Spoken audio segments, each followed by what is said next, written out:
Seguindo aqui agora para como que a gente vai poder programar em Go sem utilizar o navegador, a gente vai ter que instalar duas coisas. Primeiro a gente vai ter que ir lá no site da Golang, que no caso aqui é só você pesquisar no Google mesmo Golang e entrar nesse site aqui, golang.org. Feito isso aqui, você só vai vir aqui, clicar em Download Go, vai baixar e vai aparecer aqui nos seus downloads essa versão do Go. Depois você vai precisar de um editor de texto. Nesse caso eu vou estar utilizando aqui o Sublime Text para poder conseguir programar em Go. Você só vai pesquisar Sublime Text e em Download. Lá você pega a versão dele, que no caso que eu peguei o Windows 64 bits, e você vai vir aqui e vai instalar os dois. Você só vai dar um clique aqui neles, vai aparecer a telinha aqui para você, você vai no confirmando e depois você instala eles. Depois que você fizer a instalação, o que você vai ter que fazer? Você vai ter que abrir o seu prompt, porque é aqui que vai dar a saída do seu programa, e você vai ter que abrir o seu editor de texto. Já utilizando isso daqui como revisão, o que a gente pode fazer? A estrutura básica de um programa em Go, você vai precisar utilizar o package main. Além disso, você vai precisar importar a biblioteca que você vai usar, que no caso vai ser o font, e você vai precisar da função main. Feito isso aqui, a base para o seu programa em Go já está feita. Agora o que você vai ter que fazer? Você tem que salvar isso aqui em um lugar que você possa ler aqui no seu prompt de comando. Ou seja, o que eu fiz? Eu fui lá em Users e criei uma pasta, que no caso eu chamei de Sublime Text, onde eu vou salvar os meus programas. É só você vir aqui, colocar na pasta que você criou e salvar ele com a extensão .go. No caso aqui, eu vou só imprimir uma mensagem na tela, vou colocar printline.go como nome. Você pode colocar o nome que você quiser. Coloquei aqui para salvar, ele salvou. Você já vai perceber que aqui do lado vai mudar as cores e você pode programar do mesmo jeito que você fazia no browser.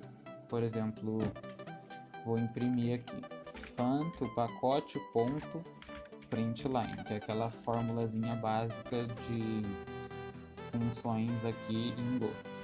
Eu vou mostrar para o cara. Isso é um teste.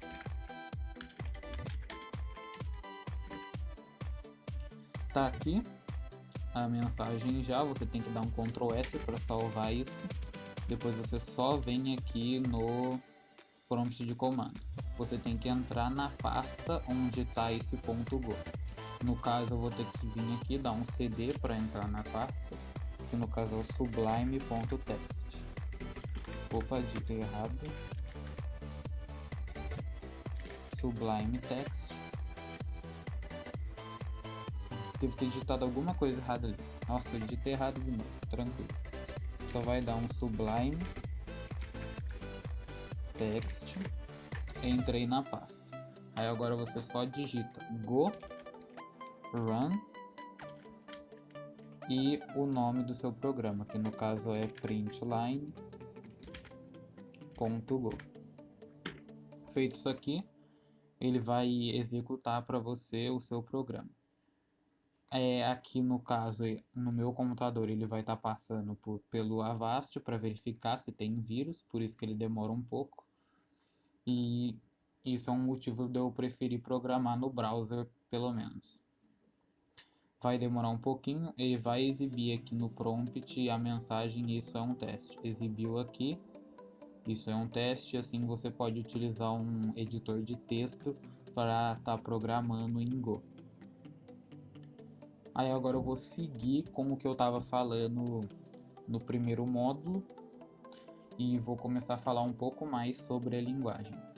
Eu vou fechar isso aqui porque senão vai demorar demais e eu prefiro muito programar no browser, então eu vou continuar usando o Go Playground.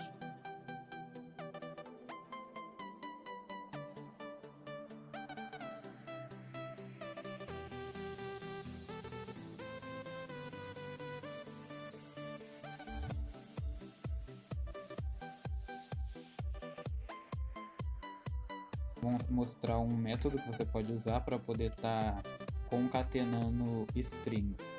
No caso, você pode estar utilizando a função sprintf. Essa função ela vai juntar duas strings e pode salvar numa variável ou exibir para o cara. Exemplo, eu vou criar aqui x chamando bom dia e um y se chamando hoje é terça. Tem as duas mensagens ali, posso usar aquele padrãozinho dele, o pacote ponto comando println e exibir o x e o y. Ele vai exibir ali. Bom dia, hoje é terça. Exibiu ali. Se eu quiser, eu posso juntar esses dois em um só. O que eu tenho que fazer? Por exemplo, eu só tenho que vir aqui e vou salvar no X. Eu quero dessa vez salvar no X. Vem aqui e coloco font, que no caso é o pacote, ponto, sprint f. Coloquei isso aqui ali, agora é só eu colocar o que eu quero juntar. Eu quero juntar o x e o y. Vou colocar x, y. Salvei no x e agora, se eu quiser ver, é só imprimir o x.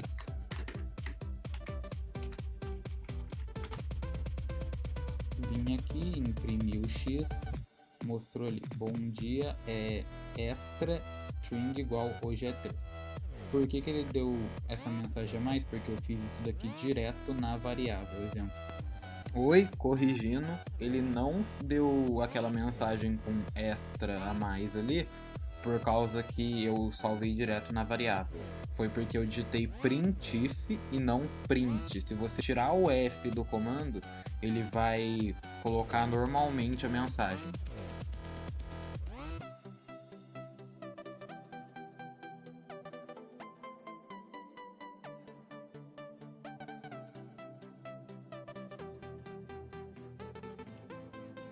Seguindo aqui agora, o que vai acontecer? A gente pode aqui também dentro do Go ter o nosso próprio tipo de variável. Você escolhe o tipo de variável que você quer usar. Exemplo, eu quero criar uma variável que se chame saad. Você digita aqui fora da função main, type, nome da variável, que no caso eu quero saad, e o tipo base dela, que no caso eu vou utilizar um int. Criei o tipo saad, aí a hora que eu for aqui criar uma variável, por exemplo, eu posso só digitar, sei lá, um var, o nome da variável que eu vou criar é x e o tipo que eu vou dar para ela é saad. Essa variável ela vai receber o valor de 1.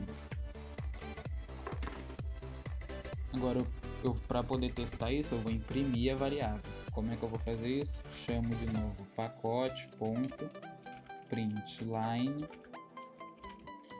e mostro x. Vamos ver se vai rodar. E apareceu lá. O valor do x é 1. Tá, mas eu não quero saber o valor do x, eu quero saber qual é o tipo da variável para ver se ele está rodando. O que você pode fazer? Você pode vir aqui, colocar dentro de um printf %t, vírgula, x. Feito isso aqui, ele vai mostrar o tipo da variável, que no caso vai sair aqui main saad, que é o tipo dele.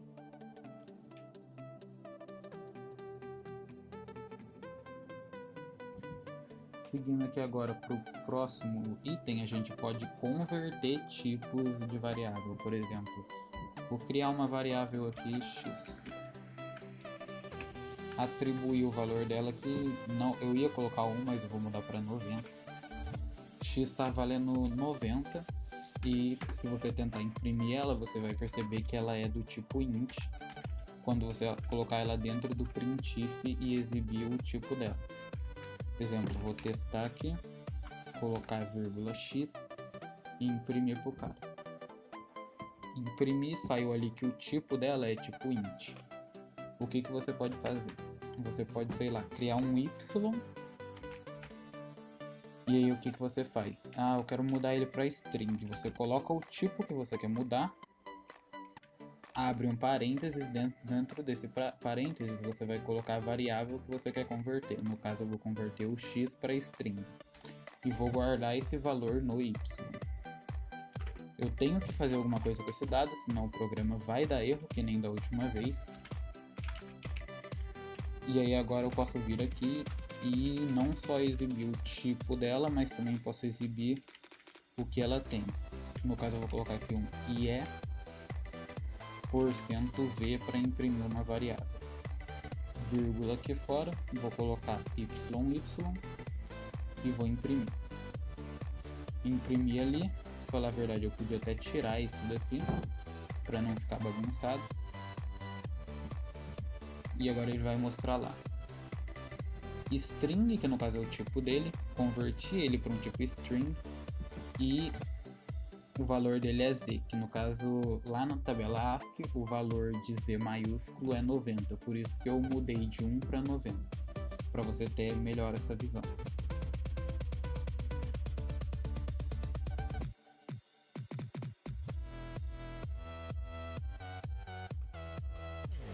O próximo assunto agora que eu ia falar, no caso, seria uma função que a gente tem, que ela é até que bastante utilizada. Exemplo, você quer exibir na tela o tamanho de um texto. Vou criar um texto aqui, no caso, oi. A gente sabe que oi tem 2 letras só, então a função vai ter que retornar para mim oi. Vou utilizar aqui um font println e dentro dele você utiliza a função len. A função len ela vai retornar o tamanho de um string. Por exemplo, aqui ele exibiu 2 do tamanho do x, porque ele tem 2 letras. Se eu colocar mais uma aqui, coloquei oi a, ele vai exibir ali para mim agora 3. E assim o que ele faz? Ele passa por um processo e retorna o tamanho. Essa é a função do len.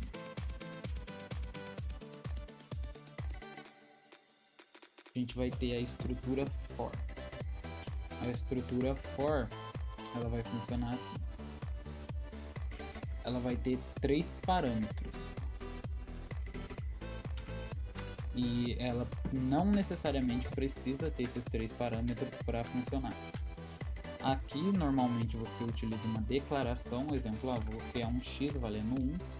Aqui uma condição.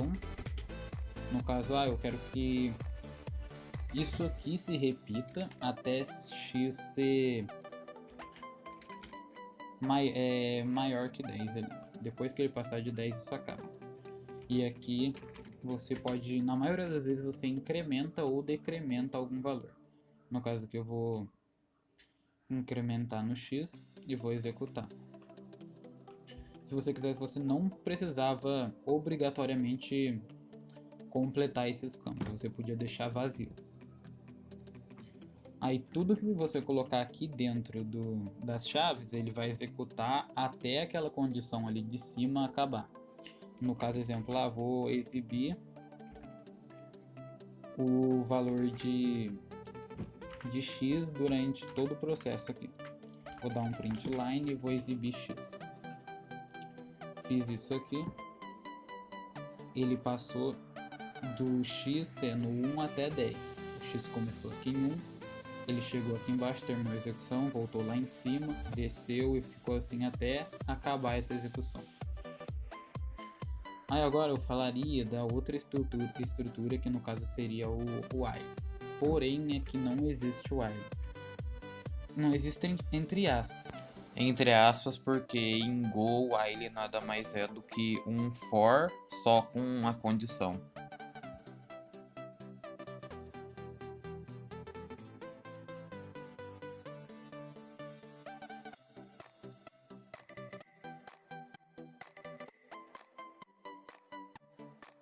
O if ele vai ser o se e ele vai funcionar exatamente assim. Se uma condição for verdade, ele vai executar a parte de cima, se não, ele executa a parte de baixo. Aí vem aqui uma coisa que eu não gostei muito em relação ao Go. O que acontece? Quando você vai utilizar o if, por exemplo, em C, você escolhe o modo que você vai deixar a estrutura do if. Exemplo, se eu quiser deixar o if assim, ó, colocar ele assim, descer esse else e utilizar ele, você pode, vai dar tudo certo. Já agora, se eu tentar fazer isso daqui em Go, ele não funciona, porque ele precisa de uma estrutura rígida para poder funcionar. Exemplo, declarei o x ali como 1, vou colocar que x tem que ser igual a 1, aí ele exibe fund.println, ele vai exibir 1. Não, vamos colocar uma mensagem aqui, oi, senão ele vai exibir tchau aqui.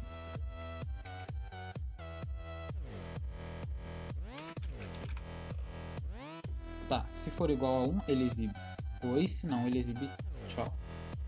Ele vai testar lá, x é igual a 1. Deu erro. Por que que deu erro? Assim como eu falei antes, ele tem uma estrutura muito rígida. Se você tentar executar ele nesse formato aqui, ele não vai rodar. Você precisa seguir o padrão da estrutura. No caso, você não poderia deixar a estrutura dele assim toda solta. Você tem que deixar ela assim, ó. Nesse formato aqui, eu acho agora que ela vai rodar, porque agora ele está seguindo a estrutura certa. Ele testou lá em cima, x é igual a 1? É igual a 1, mostrou a mensagem de cima. Vou mudar o valor de x, agora ele vai testar, é igual a 1? Não, ele exibiu a parte de baixo. Ele executou esse pedaço de código, se for falso, e executou esse pedaço de código caso seja verdadeiro. No caso, isso daqui seria condicional. E além disso, a gente pode colocar outros valores aqui. Por exemplo, eu usei aqui o igual para poder fazer o teste. Eu poderia testar se é diferente, se é maior, menor igual, etc. Você poderia utilizar qualquer um que eu falei desses operadores que testam para poder obter uma das duas partes do código. No caso, eu falei de todos eles no primeiro módulo e agora eu estou demonstrando aqui.